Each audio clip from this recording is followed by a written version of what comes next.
إن الحمد لله نحمده ونستعينه ونستغفره ونعوذ بالله من شرور أنفسنا ومن سيئات أعمالنا. من يهده الله فلا مضل له ومن يضلل فلا هادي له، وأشهد أن لا إله إلا الله وحده لا شريك له، وأشهد أن محمدا عبده ورسوله صلى الله عليه وعلى آله وصحبه أجمعين. فإن أصدق الحديث كتاب الله تعالى، وخير الهدي هدي محمد صلى الله عليه وسلم، وشر الأمور محدثاتها، وكل محدثة بدعة، وكل بدعة ضلالة، وكل ضلالة في النار. قال الله في محكم تنزيله: يا أيها الذين آمنوا اتقوا الله حق تقاته ولا تموتن إلا وأنتم مسلمون. يا أيها الناس اتقوا ربكم الذي خلقكم من نفس واحدة وخلق منها زوجها وبث منهما رجالا كثيرا ونساء واتقوا الله الذي تساءلون به والأرحام إن الله كان عليكم رقيبا. Ғалымнарны юктан бар кылып, безләрне халык иткән, тәрбияләгән Аллаһ Раббыбызга барча хәмд сәнәләребез, улуглау мактауларыбыз булсын.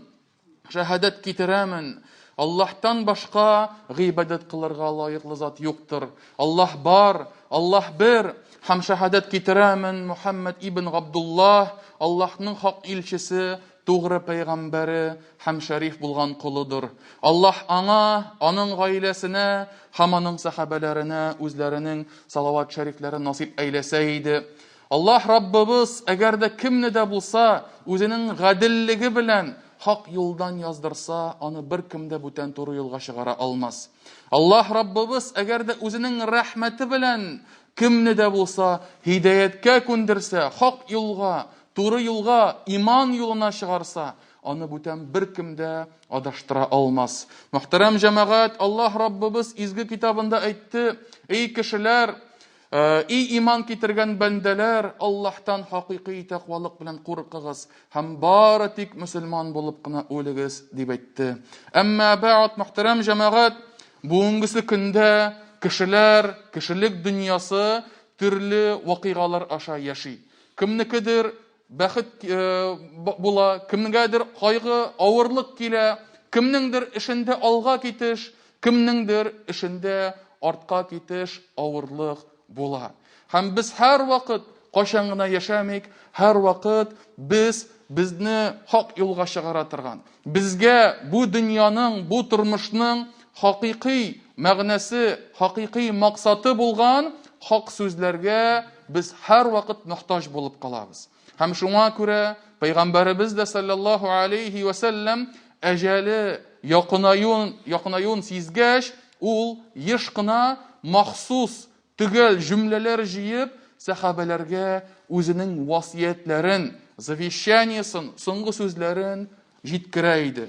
Һәм менә бүгенге вагызда да Пәйгамбәребез саллаллаһу алейхи ва саллям безгә Җәбраил фәрештә алейхиссалам аның мөэминнәргә булган васияте хакында сөйләсен килә.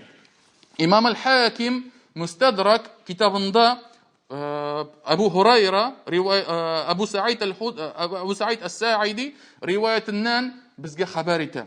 Пәйгамбәребез саллаллаһу алейхи ва саллям әйтте: "Миңа Җибраил килде һәм әйтте: Эй Мухаммад, күпме телисең яшә, ләкин ахырда барыбер әҗәлең килер. Кемне телисең ярат, әмма ләкин ахырда син аның белән барыбер аерылачаксың. Нәрсә телисең эшлә, ләкин ахырда эшләгән эшең өчен җавап тотарга туры киләчәк. Һәм бел, мөэминнең кадер хөрмәте төнге намазларына карап беленә һәм бәяләнә. Һәм мөэминнең бөек булуы ул башка кешеләргә мохтаҗ булмавында", дип әйтә Пәйгамбәребез саллаллаһу алейхи ва саллям Җибраил фәрештә сүзләрен. Һәм мөхтәрәм җәмәгать, менә бу 5 җөмлә, 5 васият, 5 әмер, менә шулар хакында сезгә сөйлисем килә. Менә беренче васияте, күпме телисең яшә, ләкин ахырда барыбер әҗәлең килер. Һәм менә бүгенге көндә дә кешеләр төрле планнар үзләренә коралар, төрле методикалар кулланалар. Кемдер гел файдалы үләннәрне генә эчеп тора, кемдер витаминнар гына ашап тора, кемдер спорт белән шөгыльләнә, кемдер башка төрле ысуллар үзенә эзли. Әмма ләкин кеше ничек кенә тырышмасын, кеше нинди генә эшләр эшләмәсен, ләкин аның ахырында барыбер әҗәле килә. Менә безнең халыкта сөйлиләр, шулай бит, елга-ел кабатлана. Әйтәләр бит, зима пришла внезапно дип әйтәләр. Шулай бит. Көз көне суыта башлагач, бер заман кисәк кенә кар ява, юллар катыра, һәм машинасының көпчәкләрен, тәгәрмәчләрен алмаштырмаган кешеләр гел зарланалар. Кисәк кенә килеп төште, белмәдем, өлгермәдем, башкасы тегесе, ул көнне кызганычка каршы күп кеше аварияларга бәрелә, ДТПлар ясый. Әмма ләкин, мөхтәрәм җәмәгать, ан кеше, ул бит инде җәйдән соң көз килә, көздән соң кыш килә икәнлеген белергә тиеш, исендә тотырга тиеш. Суытты икән, кояш әкренләп, уже әзрәк яктырта башлады икән, димәк суыта әкренләп. Көннәрдән бер көне яңгыр урынына кар явачак. Көннәрдән бер көне температура 0-дан аска таба төшәчәк. Һәм шуңа күрә машинаңны саклап калыйсың килә икән, димәк кышка әзерлән. Тәгәрмәчләреңне алмаштыр, суларын алмаштыр, низамирзайкалар, һәм фәләннәр, һәм төгәннәр, шуларны сал. Һәм менә шуңа күрә безнең тормышыбызда килеп җитер кыш. Һәм кыштан соң булыр яз, ләкин ул икенче төрле яз. Ул икенче бер төрле бер тормыш. Һәм менә шул язга, һәм шул кышка без җәмәгать әзерләнергә тиешбез. Һәм белергә тиешбез, син ничек кенә рәхәтләнмә, ничек кенә яшәмә, ләкин җәең булыр синең көзең, аннан соң килер кыш. Һәм шуңа күрә, мөхтәрәм җәмәгать, Аллаһ Тәгалә безгә бу дөньядан соң ахират тормышы киләчәклеген хәбәр итә. Һәм әйтә: "Ва ликулли умматин аҗал, фа иза җаа аҗалуһум ла ястаъхируна са'атан ва ла ястaqдимун." Һәр бер өммәтнең, һәр бер кешенең, зур булсынмы ул, кеше булсынмы, аның бар әҗәле, аның бар махсус билгеләнгән соңгы срогы. Һәм менә шул әҗәле килеп җитсә, кеше 1 сәгатькә алга да китеп бармас, һәм кеше соңга да калмас. Ягъни шушы әҗәле килеп җиткәч, ул соңарта да алмас ул срогын. Нинди генә эшләр эшләмәсен, ЗОЖ булсынмы, спорт булсынмы, төрле таблеткалар, нәрсәләр булсынмы, витаминнар булсынмы, бер ничек тә әҗәлен соңгарак калдыра алмас. Шулай ук ул шушы әҗәлен якынайта да алмаячак. Һәм шуңа күрә, мөхтәрәм җәмәгать, бу безгә бер кисәтү. Ничек телисең яшә? Акча җыясыңмы анда эшләреңне корасыңмы, йортыңны төзисеңме? Ләкин ахыр чиктә акчаң да, йортың да алар варисларыңа калачак.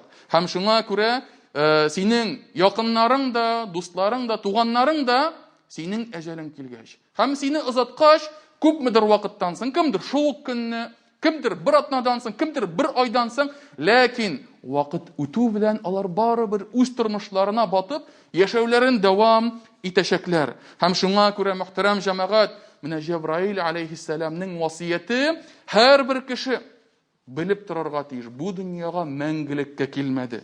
Менә шул хакта без һәммәбез дә исебездә тотырга тиешбез. Аллаһ Тәгалә Җомга сүрәсенең 8-нче аятында әйтә: "Кул иннал маута аллазии тафирруна минһу фа иннаху мулaqīkum, thumma turadduna ila ālimil ghaybi wash-shahādah fayunabbi'ukum bima kuntum ta'malun." Эй Мухаммад, сез теләмәгән, сез аннан кача торган үлем, ул барыбер сезгә киләчәк, барыбер сезне тотачак. Һәм аннарысын сез ачык эшләрне һәм яшерен дөньяны белүче Аллаһка кайтарылачаксыз. Һәм ул сезгә сезнең эшләгән эшләрегезне сөйләп бирәчәк, дип әйтә Аллаһ Тәгалә. Һәм шуңа күрә, мөхтәрәм җәмәгать, һәр беребез менә шул кыш хакында исебездә тотырга тиешбез. Һәм кыштан соң килүче язны да без белергә тиешбез. Икенче васияте, кемне телисең ярат, ләкин син аннан соң барыбер аерылачаксың. Менә бу сүзләрне ике төрле аңлап була. Беренчедән, нәрсә соң ул чын дуслык? Ул, мөхтәрәм җәмәгать, чын дуслык ике кеше арасында ихласлы һәм тормышта нинди генә вакыйгалар, нинди генә сәбәпләр булуына карамастан, авыр вакытта ярдәм итәргә ашыккан ике кешенең бәйләнеше. Һәм әгәр дә менә шул бәйләнеш Аллаһ ризалыгы өчен булса, Аллаһ Раббыбызга иманга нигезләнгән булса, менә шул бәйләнеш, менә шул дуслык, ул, мөхтәрәм җәмәгать, бу дөньяда да юмар җимеш китерер. Һәм ахирәттә дә бу ике кеше дус булып калачак. Аллаһ Тәгалә Коръәндә булай ди: "Әл-ахиллау яума идин баъдухум ли баъдин аду илля ал-муттақин." Кыямәт көнендә дуслар ди, алар бер-берсенә душман булырлар ди. Бу дөньяда кочаклашып йөргән, бу дөньяда бергә ашап, бергә эчеп, утны суны бергә үткән кешеләр кызганыч, ләкин кыямәттә алар душман булачаклар. Ни өчен? Чөнки монсы да, тегесе дә җәһәннәмнең булганлыгын күреп, анда барасы килми. Аннан качасы килә, аннан кутыласы килә. Һәм шуңа күрә дусты хисабына булсынмы, гаиләсе хисабына булсынмы, ләкин ул кутылырга тели. Аллаһ Тәгалә нәрсә ди? Илля мәгәр тәкъвалы булган кешеләр генә бер-берсенә душман булмаслар ди. Ягъни бу дөньяда иманлы рәвештә Аллаһ Тәгалә Раббыбыз риза булган хәлдә аларның дуслыклары булса, алар кыямәттә дә шулай булып калырлар дип әйтә Аллаһ Тәгалә. Кыямәттә дә аларның аралары якын булыр дип әйтелә.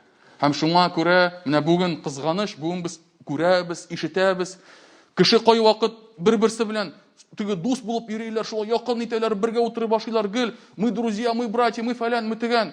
Әмма ләкин әгәр дә берсе икенчесеннән бурычка акча алса һәм бурычны кайтармаса, әгәр дә икесе бергә эшләп зур акча эшли башласалар, шул акчаны бүлешә алмыйча, кызганыч, ләкин душманлашалар. Бер-берсен күрә алмый торган хәлгә киләләр.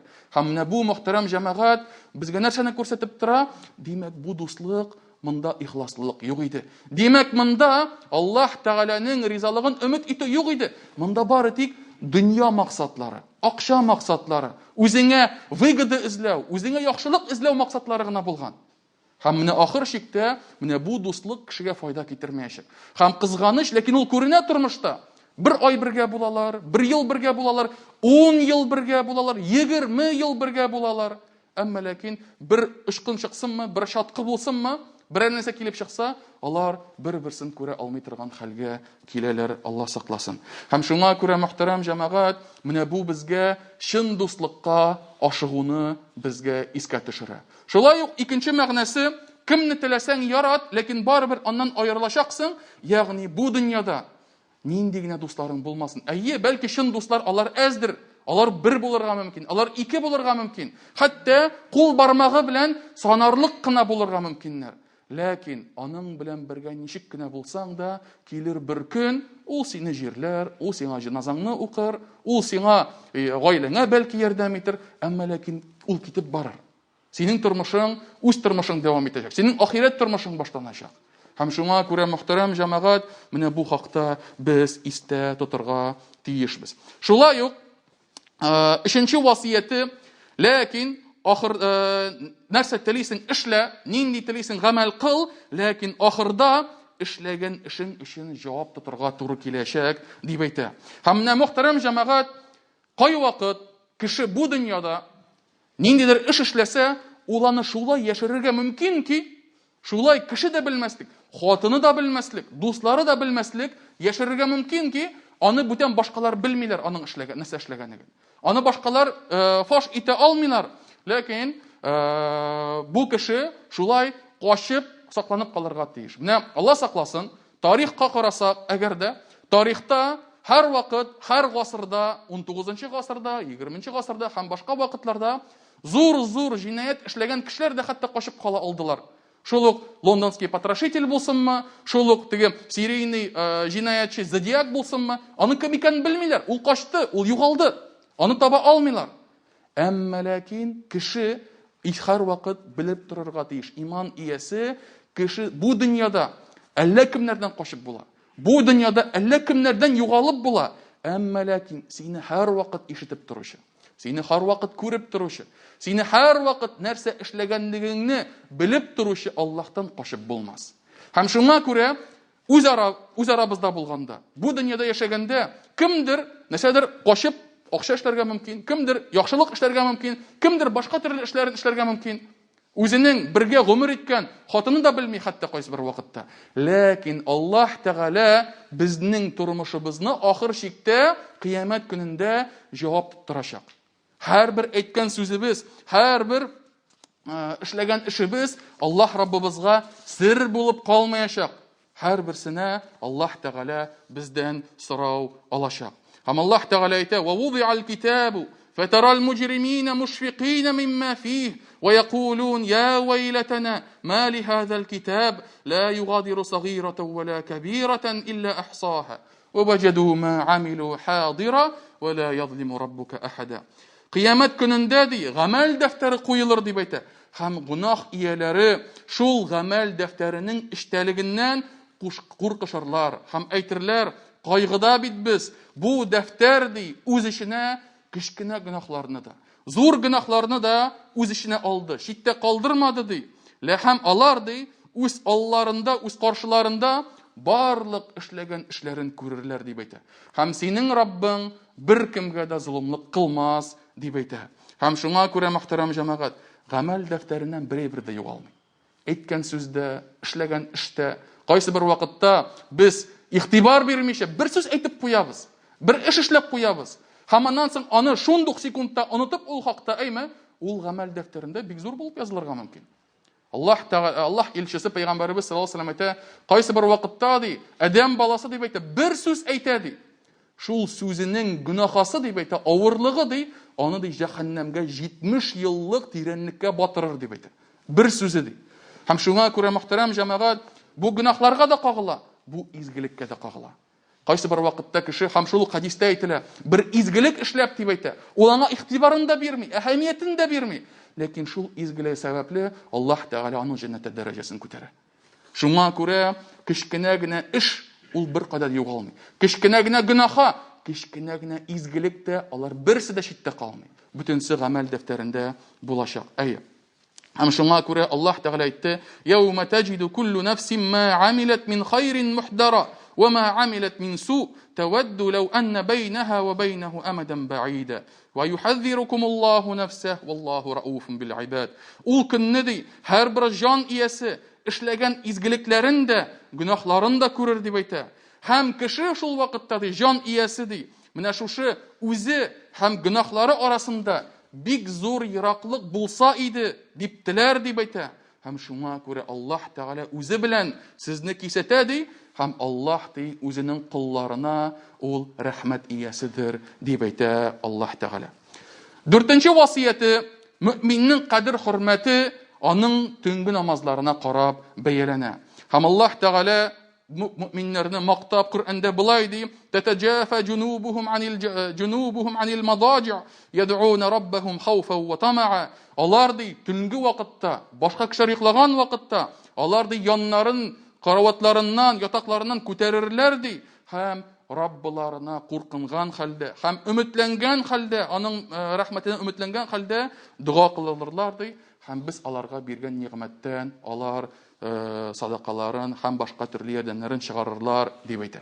Шуңа күрә, мөхтәрәм җәмәгать, фарыз намазларыннан кала иң хәерле намаз төнге намаз, тәһаҗҗүд намазы. Һәм бигрәк тә бүгенге көндә, без хәзер кыш көне, безнең бүгенге көндә сәхәр тәмам кайчан? Казан буйлап 5:40 минутта, 5 сәгать 40 минутта якынча, ялгышмасам, әйме, шул вакытта таң ата бездә. Шул вакытта сәхәрне тәмамларга тиешбез. Менә шуңа кадәр хәтта 15 минут булсынмы, ярты сәгать булсынмы, иртәрәк уянып, әгәр дә 2 рәкать намазыңны укысаң, бу булыр синең төнге намазың. Шул вакытта дуа кылсаң, бу булыр синең хәерле дуаң. Һәм Аллаһ илчесе әйтте, иң хәерле намаз ди, фарызлардан соң булган иң хәерле намаз ул төнге намазы, төнге намаз тәһаҗҗүд дип әйтте пәйгамбәрбез саллаллаһу алейхи ва сәллям. Һәм соңгы васыяте, Җибраил алейһиссәламның соңгы васыяте, мөэминнең бөек булуы башка кешеләргә мохтаҗ булмавында дип әйтә. Ягъни һәр бер кеше, һәр бер мөэмин үзенә бөеклек тели. Беркем дә түбәнсетелгән хәлдә, түбәнчелекле хәлдә йөрисе килми. Бөтен кешенең бар үзенең чувство собственной достоинства дип әйтәбез без инде, әйме? Беркем дә башка кешеләр көлеп, башка кешеләр мыскылланган хәлдә йөрисе килми. Һәм шуңа күрә Пәйгамбәребез саллаллаһу алейхи ва саллям безгә бер фикерне җиткерәсе килә. Кешеләргә мохтаҗ булма. Булдыра алганча кадәр үзең эшлә. Һәм кешеләрдән түгел, кешеләргә бирүче, кешеләрне ризыкландыручы Аллаһ Тәгаләдән сора. Аңа өметлән, аннан дуга кыл. Һәм Аллаһ Тәгалә әгәр дә рәхмәт ишекләрен ачса, ул үзенең рәхмәтен мулдан бирер. Һәм шуңа күрә мөхтәрәм җәмәгать, Аллаһ Тәгалә әйтте: "Ва ман ятаваккал ала Аллаһи фаһуа хасбух." Кем Аллаһка тәвәккәлләсә дип әйтә, Аллаһка тапшырса, Аллаһтан өметләнсә, Аллаһтан көтсә, ул аңа җитер дип әйтә. Аңа бүтән бер дә кирәк түгел. Әгәр дә Аллаһ Тәгаләгә таянса. Һәм мөхтәрәм җәмәгать, Аллаһ Тәгалә Раббыбыз безгә үзенең рәхмәт ишекләрен ачса иде. Без дә дуаларыбызда да, намазларыбызда да бары тик Аллаһ рәхмәтен генә өмет итсәк иде. Һәм башка кешеләргә мохтаҗ булмыйча үз тормышыбызны, үз көнебезне үзебез күреп яшәргә Аллаһ Тәгалә безгә насип итсә иде. أقول ما تسمعون وأستغفر الله لي ولكم ولسائر المسلمين من كل ذنب فاستغفروه إنه هو الغفور الرحيم.